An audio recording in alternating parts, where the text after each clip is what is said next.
Hello ma'am, ngasi video sidi silchada chapo chaba chatpagi video nebako ado chicken noodles, chicken biryani, chicken chili chare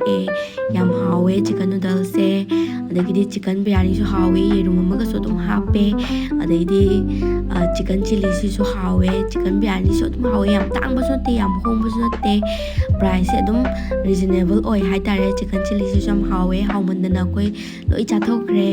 aduga restaurant sigi maming na the godfather kawe bako ko je